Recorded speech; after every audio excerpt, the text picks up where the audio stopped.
I'm not good enough. I know that much. I'm aware that I have no chance of beating you. Over and over. Just give up and let me cut you down already!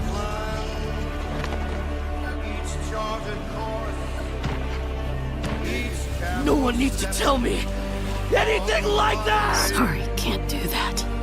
'Cause I'm your one and only friend. It's not about winning or losing! It's about me taking you on right here and right now!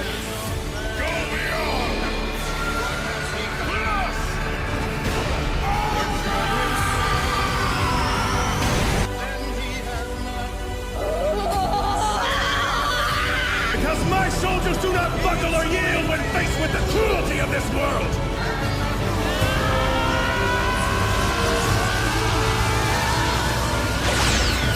Set your heart ablaze.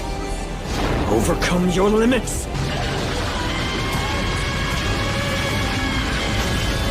You dumbass. Kick logic out and do the impossible! I believe in you! And did it my way. Do you know what it's like to be free? To be really free? I'm talking about the real freedom, not a place where you're at, or not like financial stuff, or not anything dealing with money, right? Anything tangible. What does it mean to really be free? What I've noticed with a lot of people is that most people care what other people think about them. As a Stoic, I always think about death. I think about people dying. I think about the temporary nature of time that I exist in. I don't concern myself with what other people think about me, because those people will die too, along with their opinions. Like, it doesn't matter what they think. Mental slavery is when you fear the inevitable. A lot of people fear death, and death can be brought out in all different forms. Death of character, death of self-esteem, right? Where people make fun of you and they're like, oh, what you're doing is stupid. But it's like, why does it matter what they think? If you like what you're doing, that's all that matters, right? I learned a lot about people when it comes to mastering my emotions, because most people want to manipulate your emotions. It's like the anime Psycho Mob Boss. Like, in that anime, there was like a scene where he went to like this cult, and the cult leader was getting frustrated, like, yo, why isn't my manipulation working on this guy? The thing that I've observed with most people is that they prey on your weaknesses. They prey on the fact that you are naive. See, the people that like to emotionally manipulate other people, they usually do it for an ego boost. They a self-esteem kind of thing. Like, oh, I'm better than this person. This person, at least I know I'm better than this person. You know, like, they just want to feel better about themselves, so they have to put someone else down in order to do so. When I first observed this, I was mad at these people. Like, I was like, yo, why do people hate? Why are people like that? But then, as I grew my consciousness, I started realizing how sad it is to be these people. Like, think about it. Think about it. Like, in order for you to feel better about yourself, you have to put another human being down. That is sad. That's sad that your consciousness, your way of thinking has grown to that level of debauchery. It just means that those people participate in the cycle of hatred, because hurt people, right?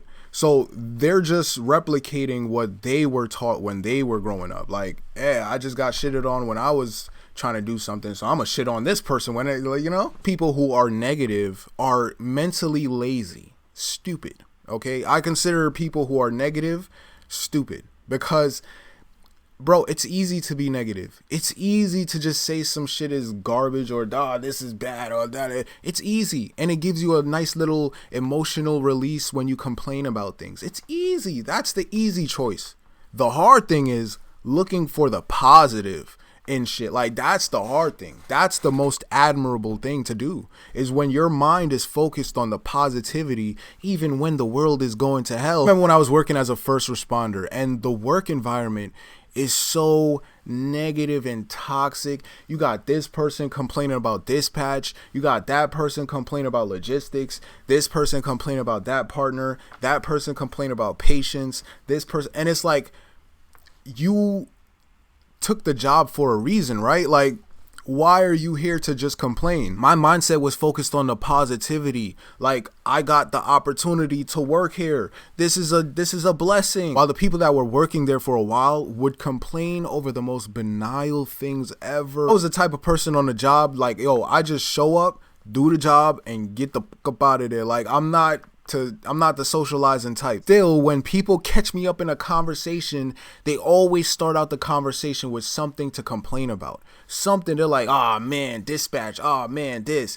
And it's almost as if they wanted me to agree with them. Like, they want me to agree with them that, yeah, life is terrible. It's like they want a trauma bond over complaining about life. I do play therapist sometimes where I try to offer solutions, but it's like, they don't want to hear that. They don't want to hear a solution to their problems. They just want you to listen to their problems. So now, I'm not saying that I'm perfect. I'm not saying that I never got a negative thought. I've never thought ill or never like had some type of complaint in my head, right? Everybody has some type of, damn, I didn't like how that was done. I'll tell you one thing that not everyone has. Not everyone has the ability to reason with themselves. The first thing that comes to their mind, they identify with it and they go with it. That's easy. That's easy. Everybody goes through trials. Everybody goes through problems. Everybody, every single person. And they have trials, problems that's custom tailored to their lives. What problems a millionaire has is different than someone who works a job. Problems that an adult has is different than the problems that the child has. But it all comes down to how you, as the individual, handle your own problems. Are you using your mind to find the solution? Or are you just using your mind to find an excuse? There's people who will find a way when there is no way. And there's people who will make all types of roadblocks when the road is open. Like they'll put all to, but I can't do this because that, and I can't get this done because, and all types of excuses. And they're trying to simply excuse their ego. They want to protect their fragile identity. Anything that challenges their ego, like self-accountability, they hate on it because it shines a light on their own inadequacies. And the inadequacies is not something that you're born with. It's not a genetic thing. It's not anything to do with anything that's out of your control. It's the very control that you have. The choices that you make with your life. Most people can't handle that responsibility over their choices. They rather blame the external world as to why they're not this, or as to why they're not happy, why they can't get this, why they can't get that, instead of focusing on themselves and what they can do in the situation. Knowledge is regarded by the fool as ignorance, and the things that are profitable are to him hurtful. He liveth in death. It is therefore his food. That was a line out of the Emerald Tablets, an ancient Hermetic scripture that I believe was the source of the Bible's plagiarism. People that like to complain, they don't like to learn. They don't want to learn what steps they can take to get themselves out of the situation that they don't like. They've become slaves to their ignorance and are doomed to repeat themselves because they've never focused on themselves. They're always focused on what someone else is saying about them. They're focused on what someone else got going on in their life. They're focused on their pocket watching, how much money he got, and they're just jealous, and they're always looking outside instead of looking inside. You develop a strong relationship with yourself. You're developing a relationship with God, because God is the ultimate observer that watches all of us like TV show characters. And the reason why people can't do self-reflection is because most people can't stand being alone.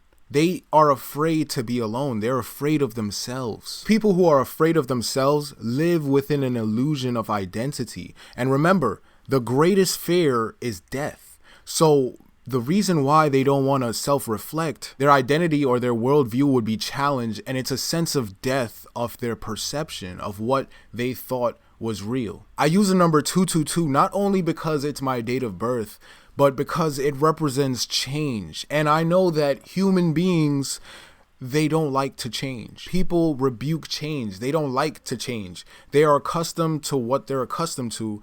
and they refuse to change themselves. These people that refuse to change themselves become cliches in a movie. They become automated. NPC, non-playable character.